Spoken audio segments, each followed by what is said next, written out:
Hi friends, welcome back to my YouTube channel. ಹೇಗಿದ್ದಾರೆ ಎಲ್ಲರೂ? I hope ಚೆನ್ನಾಗಿದ್ದೀರಾ ಅಂತ ಅನ್ಕೋತೀನಿ. 6+ ಮಂತ್ಸ್ ಬೇಬಿಗೆ ಈಗ ಫಸ್ಟು ಸಾಲಿಡ್ ಫುಡ್ನೇ ಹೇಗೆ ಸ್ಟಾರ್ಟ್ ಮಾಡೋದು ಅಂತ ನಿಮಗೆ ಗೊತ್ತಿರೋದಿಲ್ಲ. ಅಂಥವ್ರಿಗೆ ತುಂಬ ಈಸಿಯಾಗಿ ಮಗು ಇಷ್ಟಪಟ್ಟು ತಿನ್ನೋ ಥರ ಯಾವ ರೀತಿ ನೀವು ಮಾಡಬೇಕು ಅನ್ನೋದನ್ನ ನಾನು ಡೀಟೇಲಾಗಿ ತಿಳಿಸ್ಕೊಡ್ತೀನಿ. ಸ್ಕಿಪ್ ಮಾಡದೆ ವಿಡಿಯೋನ ಎಂಡ್ವರೆಗೂ ನೋಡಿ.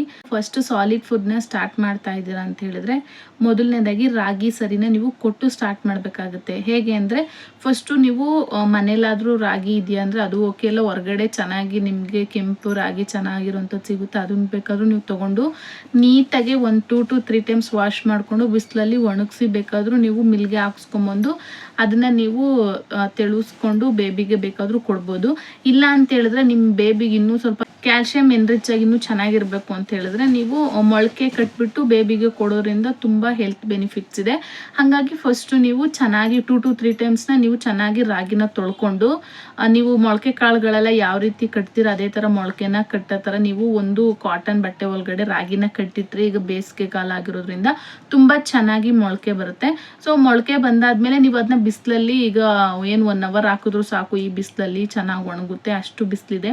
ಆ ಬಿಸಿಲಲ್ಲಿ ನೀವು ಚೆನ್ನಾಗಿ ಒಣ ಹಾಕ್ಬಿಟ್ಟು ಆಮೇಲೆ ನೀವು ಮಿಲ್ಗೆ ಹಾಕಿಸ್ಕೊಂಬಂದು ಒಂದು ಕಾಟನ್ ಬಟ್ಟೆಯಲ್ಲಿ ನೀವು ಅದನ್ನ ತೆಳುಕೊಬೇಕಾಗುತ್ತೆ. ಓಕೆನಾ? ಒಂದು ಕಾಟನ್ ಬಟ್ಟೆಲಿ ಹಾಕ್ಬಿಟ್ಟು ಈ ಥರ ನೀವು ತೆಳುಕೊಂಡ್ರೆ ಫುಲ್ಲು ಫೈನ್ ಪೌಡರ್ ಅನ್ನೋದು ಕೆಳಗಡೆ ಬರುತ್ತೆ. ಸೊ ನೀವು ಇನ್ನೇನು ಪಾಪು ಇನ್ನು ಸ್ಟಾರ್ಟಿಂಗ್ ನೀವು ಕೊಡ್ತಾ ಇರೋದ್ರಿಂದ ಒಂದು ಬೌಲ್ ಒಂದಿಷ್ಟು ಬೌಲ್ ಬರುತ್ತಲ್ವ, ಒಂದು ಬೌಲ್ ಒಳಗಡೆ ನೀವು ರಾಗಿನ ತಗೊಂಡು ಚೆನ್ನಾಗಿ ಮೊಳಕೆ ಕಟ್ಟಿಸಿದ್ದೀರಾ ಅಂದರೆ ನೀವು ಒಂದು 1/2 ಬೌಲ್ ಆದರೂ ಇರುತ್ತೆ, ಇಲ್ಲ 3/4 ಬೌಲ್ ಆದ್ರೂ ಪೌಡರ್, ಫೈನ್ ಪೌಡರ್ ಅನ್ನೋದು ನಿಮಗೆ ಸಿಗುತ್ತೆ. ಮೇಲೆ ಏನಿರುತ್ತೆ ಅದು ಒಟ್ಟು ಅದನ್ನ ಹಾಕೋದಕ್ಕೆ ಹೋಗ್ಬಿಡಿ. ಯಾಕಂದರೆ ಬೇಬಿ ಓನ್ಲಿ ಫೀಡ್ ಮಾತ್ರ ತೊಗೋತಾ ಇರೋದ್ರಿಂದ ಅದು ಆ ಒಟ್ಟು ಆ ಥರದ್ದು ಏನು ಬರುತ್ತೆ ಮೇಲೆ ಅದನ್ನು ಅದು ತಿನ್ನೋದಕ್ಕೆ ಇಷ್ಟಪಡೋದಿಲ್ಲ. ಹಾಗಾಗಿ ನೀವು ಜಸ್ಟು ಈ ಫೈನ್ ಪೌಡರ್ ಏನು ಬರುತ್ತೆ ಅದನ್ನು ಮಾತ್ರನೇ ನೀವು ಸ್ಟೋರ್ ಮಾಡಿ ಒಂದು ಟೈಟ್ ಕಂಟೈನರ್ನಲ್ಲಿ ಇಟ್ಕೊಳ್ಳಿ. ನೀವು 1 ಸ್ಪೂನ್ ಇಲ್ಲ ಅಂದರೆ 1/2 ಸ್ಪೂನ್ ಫಸ್ಟು ಬೇಬಿಗೆ ತಿನ್ನಲ್ವಾ ಯಾವ ರೀತಿ ಕೊಡಬೇಕು ಅನ್ನೋದು ನಿಮಗೆ ಬೇಬಿ ತಿನ್ನೋದ್ರ ಮೇಲೆ ಆಲ್ರೆಡಿ ಗೊತ್ತಾಗ್ಬಿಡುತ್ತೆ. ಸೊ ಹಾಗಾಗಿ ನೀವು ಫಸ್ಟು ಒಂದು ಪಾತ್ರೆಯಲ್ಲಿ ನೀರು ಹಾಕ್ಬಿಟ್ಟು ಮುಂಚೆನೆ ನೀವು ಅದನ್ನು ಸ್ಟವ್ ಮೇಲೆ ಅಥವಾ ಗ್ಯಾಸ್ ಮೇಲೆ ಇಡಬಾರ್ದು. ಓಕೆನಾ? ಫಸ್ಟು ನೀವು ಒಂದು ಬೌಲ್ ಒಳಗಡೆ ನೀರು 1 ಕಪ್ ನೀರು ಹಾಕ್ಬಿಟ್ಟು ಒಂದು 1/2 ಸ್ಪೂನ್ ಹಾಕ್ತೀರಿ, ಎಷ್ಟು ಬೇಕೋ ಅಷ್ಟು ಪೌಡರ್ ಹಾಕ್ಬಿಟ್ಟು ಚೆನ್ನಾಗಿ ಗಂಟು ಇಲ್ದಿರೋ ಥರ ನೀವು ಅದನ್ನ ಚೆನ್ನಾಗಿ ತಿರುಗಿಸಿದ್ರೆ ಒಂದು ಗಂಟು ಇಲ್ದಿರೋ ಥರ ಅದು ಸ್ವಲ್ಪ ನೋಡೋದಕ್ಕೆ ಹಾಲು ಥರನೇ ಲೈಕ್ ಮಿಲ್ಕ್ ಕನ್ಸಿಸ್ಟೆನ್ಸಿಲಿ ಅದು ಈ ಥರ ಚೆನ್ನಾಗಿ ವೈಟಿಗೆ, ಯಾಕಂದರೆ ನೀವು ಫೈನ್ ಪೌಡರ್ ತೆಗೆದಿರೋದ್ರಿಂದ ಚೆನ್ನಾಗಿ ವೈಟಿಗೆ ಅದು ಯಾವುದೇ ಗಂಟು ಇಲ್ದಿರೋ ಥರ ಕನ್ವರ್ಟ್ ಆಗುತ್ತೆ. ಓಕೆನಾ? ಸೊ ಆ ಥರ ಆದಮೇಲೆ ನೀವು ಸ್ಟವ್ ಮೇಲೆ ಇಡ್ಬೋದು. ಇಟ್ಬಿಟ್ಟು ನೀವು ಒಂದು ಸ್ಪೂನಲ್ಲಿ ಕೈ ಬಿಡ್ದಲ್ಲೇ ತಿರುಗಿಸ್ತಾ ಇರಬೇಕು. ಕೆಲವೊಂದ್ಸರಿ ಗಂಟಾಗ್ಬಿಡುತ್ತೆ. ಹಾಗಾಗಿ ನೀವು ಉಪ್ಪು ಹಾಕೋದಕ್ಕೆ ಹೋಗ್ಬೇಡಿ, ಏನು ಹಾಕೋದಕ್ಕೆ ಹೋಗ್ಬೇಡಿ. ಕೆಲವೊಬ್ರು ಹೇಳ್ತಾರೆ ಉಪ್ಪು ಹಾಕಿಲ್ಲ ಅಂದರೆ ಇನ್ನೇನು ಅದಕ್ಕೆ ಟೇಸ್ಟ್ ಸಿಗುತ್ತೆ, ಪಾಪುಗೆ ಏನು ತಿನ್ನುತ್ತೆ ಅಂತ. ದಯವಿಟ್ಟು 1 yearವರೆಗೂ ಉಪ್ಪು ಹಾಕ್ಬೇಡಿ. ಇನ್ ಕೇಸ್ ಹಾಕಬೇಕು ಅಂದರೆ 9 months ಆದಮೇಲೆ ಬೇಕಾದರೆ ಹಾಕಿ. ಯಾಕಂದರೆ ಈಗ ಆ ಪಾಪುಗೆ ಏನು ಟೇಸ್ಟು ಅನ್ನೋದು ಗೊತ್ತಿಲ್ಲ. ಫೀಡ್ ಬಿಟ್ಟರೆ ಬೇರೆ ಯಾವ ಥರ ಇರುತ್ತೆ ಟೇಸ್ಟು ಅನ್ನೋದು ಏನೂ ಗೊತ್ತಿರಲ್ಲ.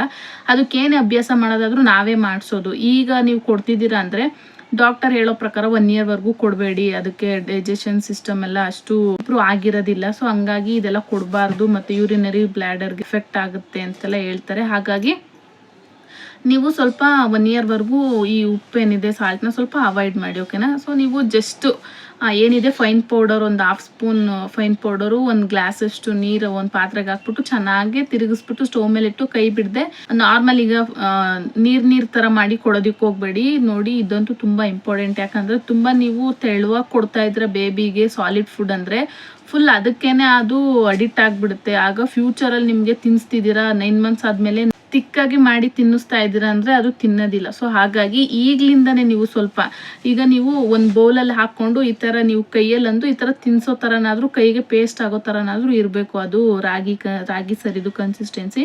ಸೊ ಹಾಗಾಗಿ ಸ್ವಲ್ಪ ತಿಕ್ಕಾಗಿನೇ ಕೊಡಿ. ಫಸ್ಟಿಂದ ನೀವು ಅಭ್ಯಾಸ ಮಾಡ್ತಾ ಇದ್ದೀರ ಅಂದರೆ ಅದೇ ಥರನೇ ಕೊಡಬೇಕು. ಆಗಲೇ ಆ ಬೇಬಿ ಕೂಡ ತಿನ್ನೋದಕ್ಕೆ ಒಂದು ಸ್ವಲ್ಪ ಇಲ್ಲ ಈಗೇನಿದು ಬಾಯಲ್ಲಿ ಈ ಥರ ಚಪ್ಪರ್ಸ್ಕೊಂಡು ತಿನ್ನೋದಕ್ಕೆ ಕೂಡ ಅದು ಹೆಲ್ಪ್ ಆಗುತ್ತೆ. ನೀವು ಈ ಟಿಪ್ಸ್ನ ಫಾಲೋ ಮಾಡಿ, ನಿಮಗೆ ಗೊತ್ತಾಗುತ್ತೆ ಬೇಬಿ ಯಾವ ರೀತಿ ಫುಡ್ಗೆ ಇಷ್ಟಪಟ್ಟು ತಿನ್ನುತ್ತೆ ಅಂತ. ಹಾಗೆಯೇ ನೀವು ಪಾಪು ಎಷ್ಟು ತಿನ್ನುತ್ತೆ ಅಷ್ಟೇ ಸಾಕು. ಒಂದು ಕಪ್ಪಲ್ಲಿ ನೀವು ಪಾಪುಗೆ ಸರಿ ಮಾಡಿದ್ದೀರಾ ಅಂತ ಹೇಳಿದ್ರೆ ತಿಕ್ಕಾಗಿದ್ರೆ 1 ಸ್ಪೂನ್ ಇಲ್ಲ 2-3 ಸ್ಪೂನ್ ತಿಂತ ಸಾಕು, ಇಲ್ಲ 1 ಸ್ಪೂನ್ ತಿಂತೀಯ ಸ್ಟಾರ್ಟಿಂಗಲ್ಲಿ ಅಷ್ಟಾದರೂ ಸಾಕು. ಅದಕ್ಕೆ ಫೋರ್ಸ್ ಮಾಡಿ ತಿನ್ಸಕ್ಕೆ ಹೋಗಬೇಡಿ, ಓಕೆನಾ. ಇಲ್ಲ ನೀವು ಫಸ್ಟ್ ಟೈಮ್ ಕೊಟ್ಟು ನೋಡಿ, 1 ಸ್ಪೂನ್ ಚೆನ್ನಾಗಿ ತಿಂತ, ನೀವು ಎಷ್ಟು ಮಾಡಿದ್ದೀರ ಅಷ್ಟು ತಿಂತ, ಓಕೆ. ಜಾಸ್ತಿ ಮಾಡೋದಕ್ಕೆ ಹೋಗ್ಬೇಡಿ ಸ್ಟಾರ್ಟಿಂಗಲ್ಲಿ, ಪಾಪುಗೆ ಅಡ್ಜಸ್ಟ್ ಆಗ್ತಿದೆಯಾ ಏನು ನೋಡಿಕೊಂಡು 1 ವೀಕ್ 1 ಟೈಮ್ ಮಾತ್ರ ಕೊಡಿ, ಓಕೆನಾ. ಸ್ವಲ್ಪನೇ ರೂಢಿ ಮಾಡಬೇಕಾಗುತ್ತೆ ಪಾಪುಗೆ. ಒಂದು ಸ್ವಲ್ಪ ಡೇಸ್ ಕೊಟ್ಟು ನೋಡಿ. ಆಮೇಲೆ ಆ ಪಾಪು ತಿಂತಾ ಇದೆ ಅಂದಾಗ ನೀವು ಮಾರ್ನಿಂಗ್ 1 ಟೈಮು ನೈಟ್ 1 ಟೈಮ್ ಸ್ವಲ್ಪ ಕ್ವಾಂಟಿಟಿಲೇ ಕೊಡಿ. ಅಕಸ್ಮಾತ್ ಪಾಪು ಬೇಡ ಅಂತೇನಾದರೂ ಕತ್ತು ಆ ಕಡೆ ಈ ಕಡೆ ಮಾಡ್ತಿದೆ ಅಂದರೆ ಸ್ಟಾಪ್ ಮಾಡಿ, ತಿನ್ಸೋದಕ್ಕೆ ಹೋಗ್ಬೇಡಿ. ನೀವು ಯಾವಾಗ ಫೋರ್ಸ್ಫುಲಿ ಕೊಡ್ತೀರಾ ಆಗ ಪಾಪುಗೆ ಊಟದ ಮೇಲೆ ಜಿಗುಪ್ಸೆ ಉಟ್ಬಿಟ್ಟು ನೀವೆಷ್ಟೇ ಟೇಸ್ಟಿಯಾಗಿ ಕೊಟ್ಟರು ತಿನ್ನೋದಿಲ್ಲ. ಹಾಗಾಗಿ ಆ ಪಾಪು ನಿರಾಕರಿಸಿದಾಗ ನೀವು ಸ್ಟಾಪ್ ಮಾಡಬೇಕಾಗುತ್ತೆ. ನೀವು ಆ ಥರ ಮಾಡೋದ್ರಿಂದ ಅದು ಕೂಡ ಆ ಥರ ಊಟದ ಮೇಲೆ ಏನು ಬೇಜಾರಾಗೋದಿಲ್ಲ. ನೀವು ಸಾಲಿಡ್ ಫುಡ್ ಏನಾದ್ರು ಕೊಟ್ಟರೆ ತಿನ್ಬೋದು, ಓಕೆನಾ. ಫಸ್ಟ್ ಬೇಬಿಗೆ ನಾನು ಅವ್ನು ಬೇಡ ಅಂದ್ರೂ ಕಷ್ಟಪಟ್ಟು ತಿನ್ನಿಸ್ಬಿಟ್ಟು ಸರಿಯಪ್ಪ ತಿಂದ್ಬಿಟ್ಟು ಖುಷಿ ಆಯಿತು ಅಂತ ಎಬ್ಸಿ ತೊಡೆ ಮೇಲಿಂದ ಎಬ್ಸೋಷ್ಟರಲ್ಲಿನೇ ಅವನು ಎಲ್ಲ ಫುಲ್ ವಾಮಿಟ್ ಮಾಡ್ಕೋತಿದ್ದ. ಹಾಗೆ ಒಂದು ತುಂಬ ಇಂಪಾರ್ಟೆಂಟ್ ಅಂದರೆ ಮಲಗಿಸಿ ಫೀಡ್ ಮಾಡೋದಕ್ಕೆ ಹೋಗ್ಬೇಡಿ, ಅಂದರೆ ಸಾಲಿಡ್ ಫುಡ್ನ ಕೊಡೋದಕ್ಕೆ ಹೋಗ್ಬೇಡಿ. ಯಾಕಂದರೆ ಮಲಗಿಸಿ ಕೊಡೋದ್ರಿಂದ ಅದು ಯಾವ ರೀತಿ ಅಂತ ಹೇಳಿದ್ರೆ ಅದಕ್ಕೆ ನುಂಗೋದಕ್ಕೂ ಕಷ್ಟ ಆಗುತ್ತೆ, ಮತ್ತು ಆ ಹುಡುಗರು ಅಷ್ಟು ಕಂಫರ್ಟೇಬಲಿ ತಿನ್ನೋದಿಲ್ಲ. ಆದಷ್ಟು ಕೂರಿಸ್ಕೊಳ್ಳಿ, ನಿಮ್ಮ ತೊಡೆ ಮೇಲೆ ಕೂರಿಸ್ಕೊಳ್ಳಿ.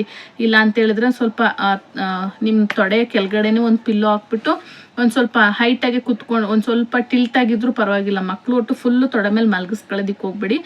ಸ್ವಲ್ಪ ಕೂರಿಸೋ ಪೊಸಿಷನಲ್ಲೇ ಟ್ರೈ ಮಾಡಿ, ಓಕೆನಾ. ಕೂರಿಸ್ಕೊಂಡು ಸ್ವಲ್ಪನೇ ಸ್ಪೂನಲ್ಲಾದರೂ ತಿನ್ನಿಸಿ, ಇಲ್ಲಾಂದರೆ ಈ ಥರ ಬಾಯಿಗೆ ಬೇಕಾದರೂ ತಿನ್ಸಿದ್ರು ತಿಂತವೆ ಮಕ್ಕಳು. 1 ಟೈಮ್ 2 ಟೈಮ್ ರೂಢಿ ಮಾಡಿ. ನೆಕ್ಸ್ಟು ಹೋಗ್ತಾ 6 ಕಂಪ್ಲೀಟ್ ಆಯಿತಾ, ಬೇಬಿ ತಿಂತಿದ್ಯಾ 2 ಟೈಮ್ಸ್ನು ಕಂಪಲ್ಸರಿ ಕೊಡ್ತಾ ಹೋಗಿ. ಆಮೇಲೆ 7ಗೆ ಬೀಳುತ್ತಲ್ವ ಆಗ 3 ಟೈಮ್ಸ್ ಸ್ಟಾರ್ಟ್ ಮಾಡ್ಕೊಳ್ಳಿ, ಬೆಳಿಗ್ಗೆ ಮಧ್ಯಾಹ್ನ ರಾತ್ರಿ, ಓಕೆನಾ. ಆಗ 7 ಮಂತ್ ಕಂಪ್ಲೀಟ್ ಆಗ್ತಾ ಇದ್ದಂಗೆ ನೀವು ಸ್ವಲ್ಪ ರೈಸ್ ಎಲ್ಲ ಕೊಡೋದಕ್ಕೆ ಸ್ಟಾರ್ಟ್ ಮಾಡ್ಬೋದು. ಪಾಪುಗೆ ಅಂತಲೇ ಸಪ್ರೇಟಾಗಿ ನೀವು ಸ್ವಲ್ಪ ಮೆತ್ತಗೆ ಮಾಡಿಬಿಟ್ಟು ಚೆನ್ನಾಗಿ ಫುಡ್ನ ನೀವು ಈ ರಾಗಿ ಸರಿ ಹೇಗೆ ಕೊಡ್ತಾ ಇದ್ದೀರ ಅದೇ ಥರನೇ ಈಗ 2 ಟೈಮ್ಸ್ ರಾಗಿ ಸರಿ ಕೊಡ್ತಾ ಇದ್ದೀರ ಅಂದರೆ ಮಿಡಲಲ್ಲಿ 1 ಟೈಮ್ ನೀವು ಈ ರೈಸ್ ಐಟಮ್ನ ಕೊಡ್ಬೋದು. ಅಂದರೆ ಈಗ ಚೆನ್ನಾಗಿ ಮೆತ್ತಗೆ ಒಂದು 4 ವಿಷಲ್ ಹೊಡಿಸ್ಬಿಟ್ಟು ಸಪ್ರೇಟಾಗಿ ಆ ಪಾಪುಗೇನೆ ಮಾಡ್ತಾ ಇದ್ದೀರ ಅಂದರೆ ಸಪ್ರೇಟಾಗಿ ಪ್ರೆಸ್ ಮಾಡಿದ್ರೆ ಫುಲ್ಲು ಸಾಫ್ಟಾಗಿ ಅನಿಸ್ಬೇಕು, ಇಲ್ಲಾಂದರೆ ಅದು ಜೀರ್ಣ ಆಗೋ ಶಕ್ತಿ ಇರಲ್ಲ ಮಕ್ಕಳಿಗೆ. ಹಾಗಾಗಿ ಸ್ಟಾರ್ಟಿಂಗಲ್ಲಿ ಆ ಥರ ಕೊಡಿ. ಅಲ್ಲಿ ಸ್ವಲ್ಪ ನೀವು ತೆಳುವಾಗಿ ಕೊಟ್ಟಿದ್ದೀರ ಅಂದರೆ ಅದು ಹಾಗೇನೆ ನುಂಗುತ್ತೆ, ಅದು ಫೀಡ್ ಥರನೇ. ಇನ್ನೇನು ಬಾಯಲ್ಲಿ ಅದು ಚೀವ್ ಮಾಡೋದಕ್ಕೂ ಟ್ರೈ ಮಾಡ್ತಾ ಇಲ್ಲ, ಏನಿಲ್ಲ. ಹಂಗಾಗಿ ಅದಕ್ಕೆ ಅಭ್ಯಾಸ ಇರೋದಿಲ್ಲ, ಅದು ಹಾಗೇನೆ ಫೀಡ್ ಥರನೇ ತೊಗೊಬಿಡುತ್ತೆ. ನೀವು ಸ್ವಲ್ಪ ತಿಕ್ಕಾಗಿ ಕೊಡ್ತಾ ಇದ್ದೀರ ಅಂದರೆ ಅದು ಬಾಯಲ್ಲಿ ಆ ಕಡೆ ಈ ಕಡೆ ಚೀವ್ ಮಾಡೋದಾಗಿರ್ಬೋದು, ಇಲ್ಲ ಬಾಯಲ್ಲಿ ಆ ಕಡೆ ಈ ಕಡೆ ಮಾಡಿ ನುಂಗೋದಾಗಿರ್ಬೋದು. ಈ ಥರ ಮಾಡಿಕೊಂಡು ಅದು ಫ್ಯೂಚರ್ಗೆ ಚೆನ್ನಾಗಿ ಫುಡ್ ತಿನ್ನೋಕೆ ಹೆಲ್ಪ್ ಆಗುತ್ತೆ. ಹಾಗಾಗಿ ನೀವು ಸಾಲಿಡ್ ಫುಡ್ ಸ್ಟಾರ್ಟ್ ಮಾಡ್ತಾ ಇದ್ದೀರ ಅಂದರೆ ಫಸ್ಟು ರಾಗಿ ಸರಿನ ಈ ರೀತಿ ಸ್ವಲ್ಪ ತಿಕ್ಕಾಗಿನೇ ಕೊಡಬೇಕಾಗುತ್ತೆ. ನೀವು ತಿಕ್ಕಾಗಿ ಕೊಟ್ಟು ನೋಡಿ, ನಿಮ್ಮ ಪಾಪು ಎಷ್ಟು ಬೇಗ ಸಾಲಿಡ್ ಫುಡ್ ಅಂದರೆ ಈ ಕಿಚಡಿ ಆಗಿರ್ಬೋದು, ರೈಸ್ ಐಟಮ್ಗಾದ್ರೂ ಆಗಿರ್ಬೋದು, ಪ್ರತಿಯೊಂದಕ್ಕೂ ಎಷ್ಟು ಚೆನ್ನಾಗಿ ಅಡ್ಜಸ್ಟ್ ಆಗುತ್ತೆ ಅಂತ. ಫಸ್ಟ್ ಬೇಬಿಲಿ ನಾನು ಈ ಥರ ಲಿಕ್ವಿಡ್ ಎಲ್ಲ ಫುಲ್ಲು ತೆಳುವಾಗಿ ರಾಗಿ ಸರಿ ಕೊಟ್ಟು ತುಂಬ ದೊಡ್ಡ ಮಿಸ್ಟೇಕ್ ಮಾಡಿದ್ದೆ. ಹಾಗಾಗಿ ನಾನು ಸೆಕೆಂಡ್ ಬೇಬಿಗೆ ಹಾಗೆ ಮಾಡಿಲ್ಲ, ಸ್ವಲ್ಪ ತಿಕ್ಕಾಗಿನೇ ಕೊಡ್ತಿದ್ದೆ ರಾಗಿ ಸರಿ. ಅವನು ಈಗಲೂ ಕೂಡ ಇಷ್ಟಪಟ್ಟು ತಿಂತಾನೆ. ಹಾಗಾಗಿ ಆ ಥರ ಮಾಡಿ ನೀವು ಕೂಡ ಈ ಟಿಪ್ಸ್ನ ಫಾಲೋ ಮಾಡಿ ರಾಗಿ ಸರಿ ಈ ಥರ ಸ್ಟಾರ್ಟ್ ಮಾಡ್ಕೊಳ್ಳಿ. ಈ ಥರ ಮಾಡೋದ್ರಿಂದ ನಿಮ್ಮ ಬೇಬಿ ಕೂಡ ಇಷ್ಟಪಟ್ಟು ಚೆನ್ನಾಗಿ ತಿನ್ನುತ್ತೆ, ಬೇಬಿ ಚೆನ್ನಾಗಿ ವೆಯ್ಟ್ ಗೇನ್ ಕೂಡ ಆಗುತ್ತೆ, ಓಕೆನಾ. ಇಷ್ಟ ಆಗಿತ್ತು ಅನ್ಕೋತೀನಿ ವಿಡಿಯೋ. ಇಷ್ಟ ಆಗಿದ್ರೆ ಲೈಕ್ ಮಾಡಿ, ಶೇರ್ ಮಾಡಿ, ಸಬ್ಸ್ಕ್ರೈಬ್ ಮಾಡ್ಕೊಳ್ಳಿ. Thank you for watching. Bye all.